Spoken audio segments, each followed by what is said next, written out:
कहानी महक उठा आंगन। प्रकाश ने बेटे होने का फर्ज कैसे निभाया? फोन की घंटी की आवाज सुनकर धूल झाड़ते मेरे हाथ एकदम से रुक गए।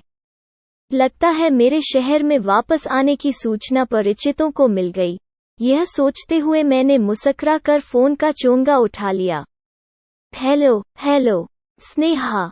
हाय मोहिनी। यार स्नेहा, तुम घर आ जाओ। मेरी बात बीच में ही काट कर मोहिनी ने फोन रख दिया। हाथ में फोन लिए मैं स्तब्ध खड़ी थी। मेरी स्तब्धता की वजह मोहिनी का स्वभाव था।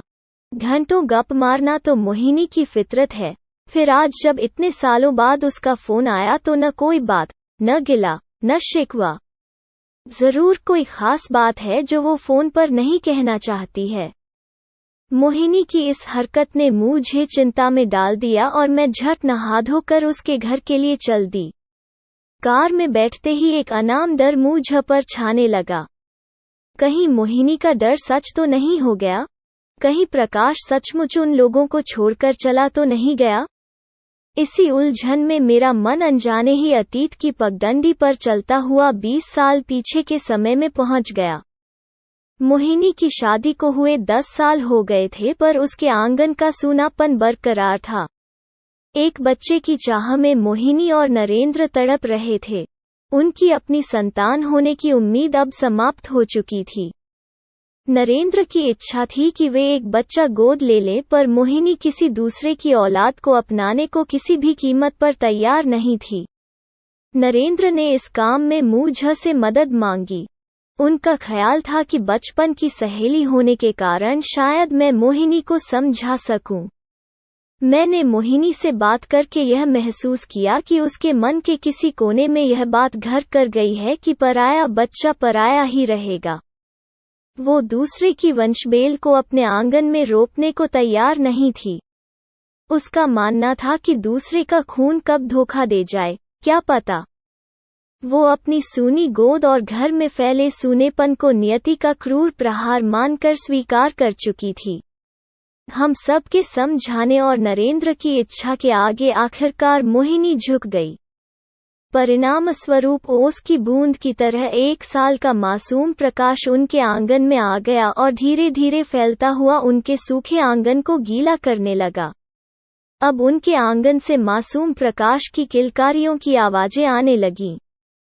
नरेंद्र ने उस मासूम का नाम प्रकाश इसीलिए रखा क्योंकि वो उनकी अंधेरी दुनिया में खुशियों का प्रकाश लेकर आया था। मोहिनी नन्हे प्रकाश का हर काम बड़े जतन से करती और उसके सुख दुख का पूरा ख्याल रखती, पर जैसे जैसे प्रकाश बड़ा होता जा रहा था, मोहिनी का डर भी बढ़ता जा रहा था। एक बार बहुत भावुक होकर मोहिनी ने कहा था, स्नेहा, प्रकाश मेरा बड़ा ही प्यारा खिलौना है, किंतु खिलौना कितना भी प्रिय क्यों न हो, सारी उम्र किसी के पास नहीं रहता, इसलिए देखो यह कब मुझे छोड़कर जाता है। मोहिनी को कुछ भी समझ पाना बहुत मुश्किल था क्योंकि वो दिमाग से नहीं, दिल से सोचती थी। उस दिन प्रकाश का इंटर का परीक्षाफल निकला था। वो प्रथम आया था। सभी बहुत प्रसन्न थे। मैं भी बधाई देने उसके घर गई थी। मुझे लेकर मोहिनी पीछे के बरामदे में आ गई और कबूतर के घोंसले को दिखाकर बोली, इसे देख रही हो स्नेहा? इसे देखकर मुझे बहुत डर लगता है। कितने जतन से कबूतर कबूतरी एक एक तिनका जोड़कर अपना घोंसला बनाते हैं, फिर 24 घंटे अपने अंडे की रक्षा करते हैं। एक एक दाना चुगकर बच्चों की नन्ही चोंच में डालकर उन्हें पालते हैं और जब इनको उड़ना आ जाता है तब ये अपने पंख फैलाकर सदा के लिए उड़ जाते हैं। ऐसे ही एक दिन प्रकाश भी उड़ जाएगा और उस दिन से मैं बहुत डरती हूँ क्योंकि नरेंद्र बिल्कुल टूट जाएंगे।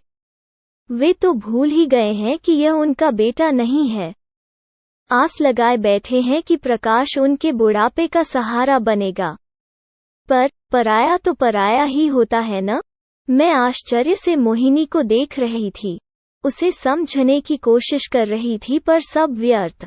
उस दिन मुझे समझ में आया कि उसका डर कितना गहरा, कितना बड़ा है और मुझे विश्वास हो गया कि उसके मन से यह डर कभी कोई नहीं निकाल सकेगा।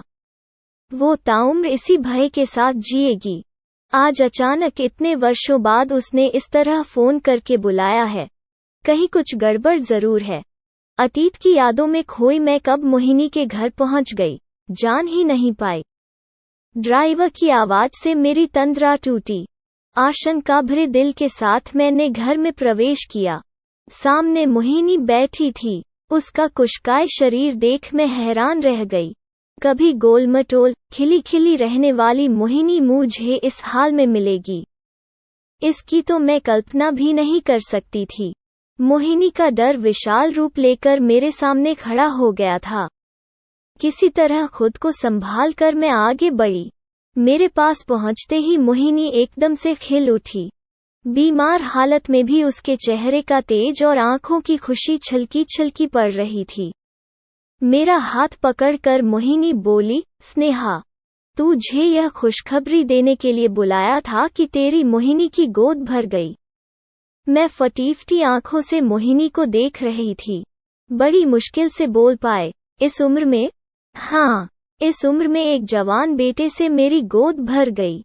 मतलब प्रकाश। यह कहते समय उसकी आंखों से एक माँ का निश्चल प्यार छलक रहा था और मैं अपलक उसे निहार रही थी। वो अपनी ही रौ में फिर बोलने लगी, मेरे सबसे बड़े डर की राजदार तुम हो, पर आज मैं यह स्वीकार करती हूँ कि मेरा डर बिल्कुल बेबुनियाद था। नन्हा बच्चा तो बिल्कुल मिट्टी की लोई होता है, उसे जैसा चाहो गढ़ लो, जैसा चाहो बना लो। वो अपना पराया जानता ही नहीं, वो तो पहचानता है सिर्फ प्यार। अब प्रकाश को ही लो।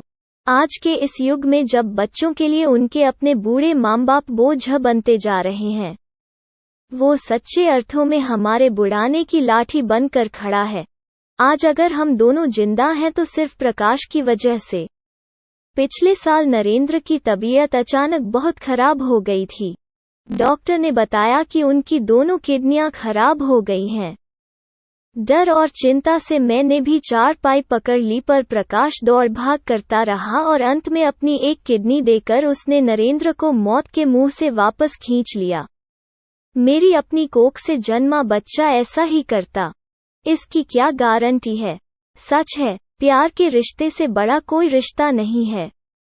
प्रकाश की दिनरात की सेवा का परिणाम है कि कल नरेंद्र अस्पताल से घर वापस आ गए हैं। मेरी प्यारी सहेली की बरसों की साध पूरी हो गई थी। उसकी खुशी से मेरी आंखें नम हो आई थीं। उसके आंगन में खिले इस फूल की महक से मैं भी अछूती नहीं रही। मेरे चेहरे पर संतोष की एक शीतल मुस्कान तैर गई जो उसे गोद भरने की बधाई दे रही थी।